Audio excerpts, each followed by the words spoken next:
बिस्मिल्लाहिर्रहमानिर्रहीम। अस्सलाम वालेकुम। दुआ है अल्लाह आपको, आपके प्यारों को अपनी हिफ्ज़ व मान में रखें। आज के टॉपिक में we are gonna discuss the concept of present simple tense या सिंपल प्रेजेंट टेंस या फिर प्रेजेंट इंडेफिनिट टेंस।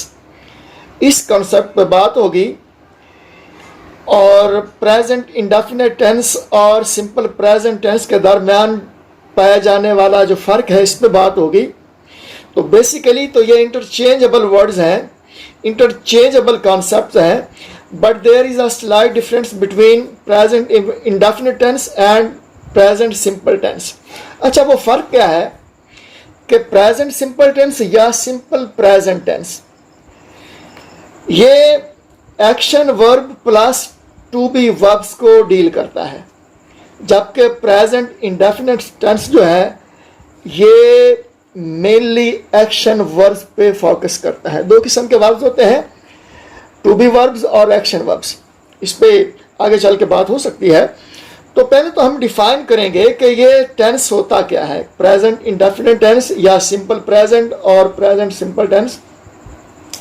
इसको डिफाइन करना हो तो कैसे किया जा सकता है? तो वेरी सिंपल कि वो टेंस जो डेली बेस्ड एक्टिविटीज़ पे बात करे, मसलन खाना पीना, हैबिट्स पे बात करे जैसे क्रिकेट का खेलना या किसी का जिम जाना, या फैक्ट्स को लेके बात करे जैसे सूरज का तलू होना, सूरज का ग़ुरूब होना, या फिर किसी परमानेंट सिचुएशन पे बात करे जैसे किसी के खोटे सिक्के का वो चलना, या फिर स्टेट ऑफ बीइंग को वो शो करे जैसे किसी का सुस्त होना।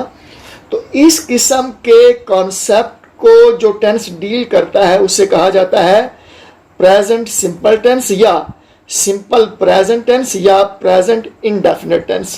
प्रेजेंट इंडेफिनिट टेंस और सिंपल प्रेजेंट या प्रेजेंट सिंपल टेंस में जो कट पाया जाता है, जो फर्क पाया जाता है, उस पर पहले हमने बात कर ली है। नेक्स्ट देखेंगे कि इसका स्ट्रक्चर क्या होता है, इसका फार्मूला क्या होता है। तो वेरी सिंपल, सब्जेक्ट होता है और उसके बाद V1 होता है। V1 से हमारी है वर्ब की पहली फॉर्म, और उसके बाद अगर फिक्रे का कुछ हिस्सा बचे जिसे हम OW कह सकते हैं यानी अदर वर्ड्स, तो उनको लेके आते हैं। सब्जेक्ट सिंगुलर होगा तो V1 के साथ SEIS का इजाफा होगा, और अगर सब्जेक्ट प्लूरल होगा तो V1 के साथ SEIS का इजाफा नहीं होगा।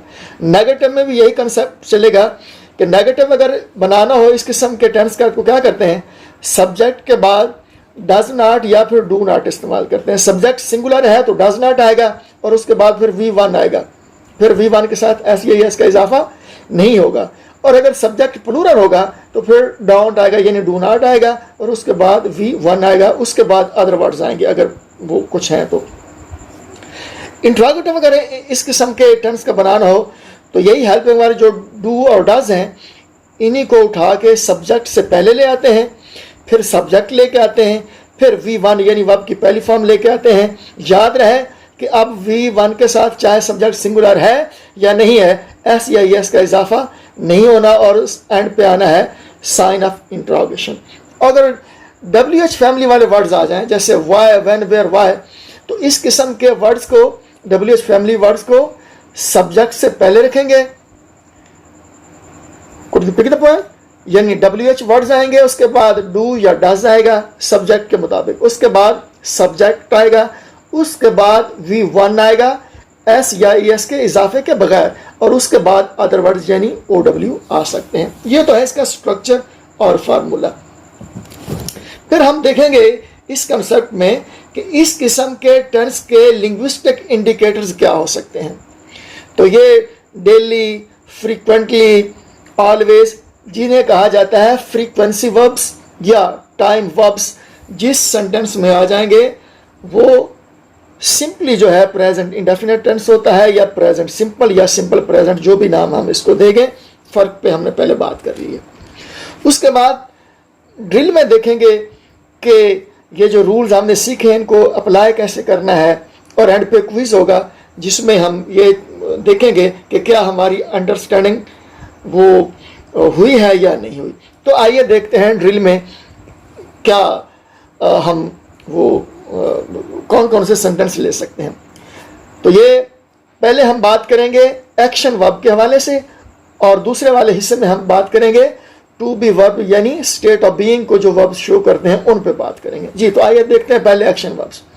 तो पहले एक्शन वर्ब में जो हम सेंटेंस लेने हैं प्रेजेंट इंडेफिनिट वाले में, वो है कि वो कम तोलते हैं, वो कम तोलते हैं। तो ये सब्जेक्ट प्लूरल है, तो क्या ट्रांसलेशन हो जाएगी? They give short measure. Give short measure का मतलब होता है कम तोलना, और वो को हम ट्रांसलेट करेंगे दे से। दूसरा जुमला देखते हैं, अली रोजाना तस्बीह करता है। अली सब्जेक्ट है, सिंगुलर है। अब यहाँ पे हमने देखना है कि एस या एस का इजाफा कैसे करेंगे। तो इसकी अली रोजाना तस्बीह करता है कि ट्रांसलेशन कुछ यूं हो जाएगी, अली हमारा सब्जेक्ट है, अली तस्बीह करना आप देखेंगे किसको कहते हैं, तो तस्बीह करना होता है टू काउंट द बीड्स। तो हम क्या कहेंगे? Ali counts the beads daily. Ali counts the beads daily. Counts क्यों लगा है? क्योंकि सब्जेक्ट हमारा सिंगुलर है। और इसमें एक और जुमला देखते हैं, वो है यहां तक कि उसका खोटा सिक्का भी चलता है। अच्छा, यहाँ पे एक बात ये देखनी है कि वर्ब से पहले वाला जो हिस्सा होता है उसे हम सब्जेक्ट कहते हैं, चाहे वो एक वर्ड पे मुश्तमिल हो, 2 पे, 3 पे, 4 पे, 5 पे, लाइक दैट। तो यहाँ पे क्या है? यहां तक कि उसका खोटा सिक्का भी। ये वाला जो हिस्सा है ये हमारा फॉल कर रहा है सब्जेक्ट में, और उसके बाद चलना जो है ये वर्ब है। इसको वर्ब के तौर पे देखेंगे, और किस किस्म का इसमें इन्फ्लेक्शन होगा, यानी सब्जेक्ट सिंगुलर है ना, उसका ही, हिज। तो यहां तक कि उसका खोटा सिक्का भी, ये सब्जेक्ट है, तो इसकी ट्रांसलेशन कुछ यूं हो जाएगी, इवन हिज फॉल्स कोइन। आगे वर्ब आ रहा है रन। तो चूंकि सब्जेक्ट हमारा, अगर if we read between the lines, तो हमारा सब्जेक्ट सिंगुलर है, तो रन की जगह क्या आ जाएगा? रन्स। तो ट्रांसलेशन क्या हो जाएगी? Even his falls coin runs. ये एक्शन वर्ब के हवाले से बात होगी। तो हम चूंकि पूरे कंसेप्ट को लेके चल रहे हैं, अगर ये वाला हिस्सा हमने इसको if we are suppose to put a line of demarcation between simple present and present indefinite tense, तो हम कह सकते हैं कि ये वाला हिस्सा प्रेजेंट इंडेफिनिट टेंस का है। और अगले वाला हिस्सा अगर इसके साथ मिला लेंगे, यानी एक्शन वर्ब और टू बी वाले वर्ब ये जब मिल के आ जाएंगे, तो इसको हम प्रेजेंट सिंपल टेंस या सिंपल प्रेजेंट टेंस कहेंगे। आइए देखते हैं कैसे। अब इसमें हम स्टेट ऑफ बीइंग पे बात करने वाले हैं। फर्ज करें कि पहला जुमला है, वो तुम्हारा क्या लगता है। इंट्रोगेटिव सेंटेंस है, तो ट्रांसलेशन क्या हो जाएगी? WH फैमिली वर्ड आ रहा है, क्या लगता है, क्या, व्हाट कहते हैं क्या को, तो वो तुम्हारा क्या लगता है, what is he to you, और एंड पे साइन ऑफ इंटरोगेशन। वो तुम्हारा क्या लगता है, what is he to you. दूसरा जुमला है, मेरी गाय दूध देने वाली गाय है। तो दूध देने वाली गाय को कहते हैं मिल्च कॉ। तो ये क्या हो जाएगा, माय कॉ इज अ मिल्च कॉ। और तीसरा जुमला है कि कल 2 तरह के होते हैं। कल 2 तरह के होते हैं, तो इसकी ट्रांसलेशन हो जाएगी, there is yesterday and tomorrow. कुछ लोग कहते हैं कि there is a yesterday and a tomorrow.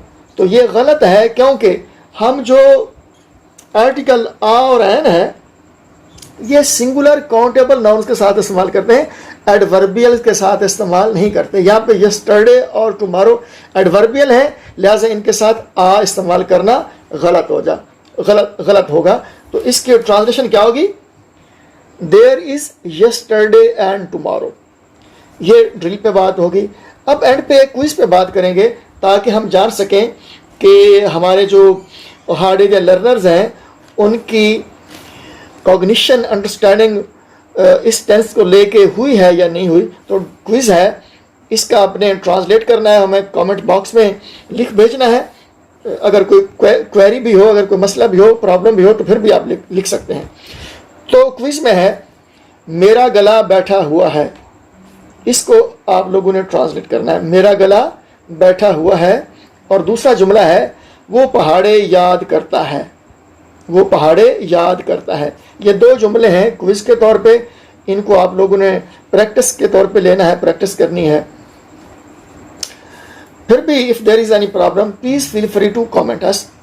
एक दूसरे का ख्याल रखिएगा। अल्लाह हामी व नासिर हो।